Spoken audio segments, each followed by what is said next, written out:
नमस्कार दोस्तों, आप सभी का स्वागत है विपुल क्लासेस में।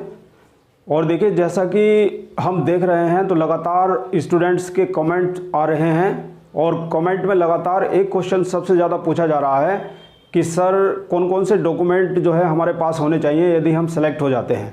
तो बहुत ही इम्पोर्टेंट है आप आज का वीडियो आपके लिए, तो बने रहिएगा स्टार्टिंग से अंत तक।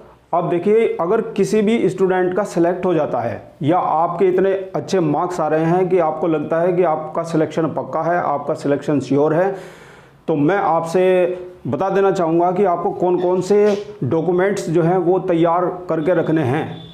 तो देखिए, बहुत ही सिंपल बात है कि एकेडमिक जितने भी एकेडमिक सर्टिफिकेट्स हैं, जितने भी डॉक्यूमेंट होते हैं एकेडमिक, वो तो आपके पास होने ही होने चाहिए। जैसे आपको आवश्यकता पड़ती है 10th की मार्कशीट, 12th की मार्कशीट, 10th की सनद और 12th की सनद। इसके अलावा ग्रेजुएशन जैसे आपने किया है तो ग्रेजुएशन का केवल फाइनल का नहीं बल्कि first year, second year and final year, तीनों ईयर की मार्कशीट आपके पास होनी चाहिए और आपके पास आपकी डिग्री होनी चाहिए। यदि कोई स्टूडेंट ऐसे हैं जिन्होंने मतलब डिग्री नहीं ली है अभी तक, तो वो अपनी यूनिवर्सिटी से जाकर के संपर्क करें और उसका प्रोविज़नल ले सकते हैं जब तक आपकी डिग्री आती है। तो डिग्री के स्थान पे आप अपना प्रोविज़नल डिग्री का ले सकते हैं। तो ये तो रहे आपके जो है एकेडमिक डॉक्यूमेंट्स। इसके अलावा और भी आपको क्या क्या डॉक्यूमेंट चाहिए, देखिए, इसके अलावा आपको एक एफिडेविट की आवश्यकता होगी।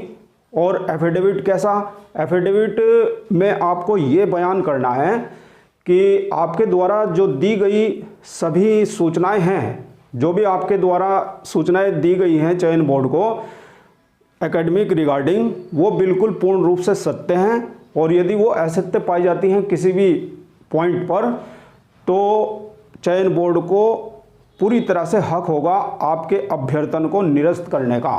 तो ये आपके पास एक एफिडेविट होना चाहिए नोटरी वकील का। नंबर 2, हम बात करते हैं कैरेक्टर सर्टिफिकेट की। तो आपके पास आपका कैरेक्टर सर्टिफिकेट होना चाहिए। कैरेक्टर सर्टिफिकेट आपको कहाँ से लेना होगा? आपका जो लास्ट इंस्टीट्यूट है, जहाँ से आपने लास्ट इंस्टीट्यूशन में पढ़ाई की है, चाहे आपने ग्रेजुएशन किया है या फिर आपने बीएड की है, तो वहाँ से स्कूल से आपको अपना कैरेक्टर सर्टिफिकेट लेना है। या अगर वहाँ से भी नहीं मिलता है तो किसी इंटर कॉलेज के प्रधानाचार्य से या कोई गजेटेड ऑफिसर से आप बनवा सकते हैं। तो वैसे जहाँ पर आप एफिडेविट बनवाते हैं तो वहाँ पर भी जो है तहसील में आपका कैरेक्टर सर्टिफिकेट बन सकता है। तो उन्हीं से आप बोल दीजिए कि हमें कैरेक्टर सर्टिफिकेट भी चाहिए, तो वो साथ साथ में आपको कैरेक्टर सर्टिफिकेट भी दे देते हैं। तो एक तो ये हो गया आपको मैंने बताया। अब देखिए, हम तीसरे नंबर पे आ गए हैं। पहला आपको एफिडेविट बताया है और दूसरा बताया है कैरेक्टर सर्टिफिकेट। अब तीसरा जो डॉक्यूमेंट है बहुत ही इंपॉर्टेंट होता है और वो होता है हेल्थ के रिगार्डिंग, यानी आपका हेल्थ सर्टिफिकेट जो 6 महीने से पुराना नहीं होता, यानी 6 महीने की उसकी वैलिडिटी होती है। तो वो कहाँ से बनवाएंगे आप? वो बनवाएंगे सीएमओ ऑफिस से बनवाएंगे। तो ये डॉक्यूमेंट आपके पास होने चाहिए, बिल्कुल बहुत ज़रूरी है, इनके बिना काम नहीं चलेगा।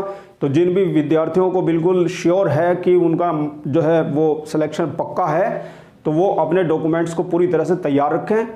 और मैं सभी विद्यार्थियों के लिए कामना करूंगा कि आपका ज़्यादा से ज़्यादा संख्या में सिलेक्शन हो और बहुत ही मतलब अच्छी जगह पर आपकी पोस्टिंग हो और कोई भी परेशानी आपको जो है डॉक्यूमेंट्स के रिगार्डिंग न आए।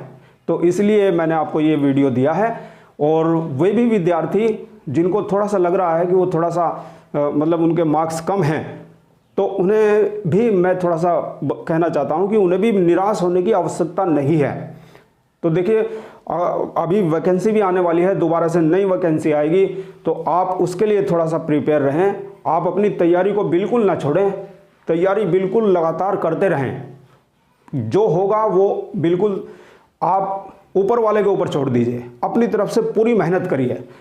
तो ऐसा नहीं है कि आपका सिलेक्शन नहीं होगा, इस बार नहीं हुआ है, अगली भर्ती में होगा, लेकिन होना जरूर है। यदि आप ऐसा अपने अंदर बिलीव करते हैं और अपने विश्वास का ऐसा पंच बना लेते हैं, तो आपके पंच में वो ताकत होगी, आप किसी भी ग्लास को तोड़ करके, ब्रेक करके अपनी सफलता को बाहर निकाल सकते हैं, आप जीत सकते हैं। Thank you very much for watching this video.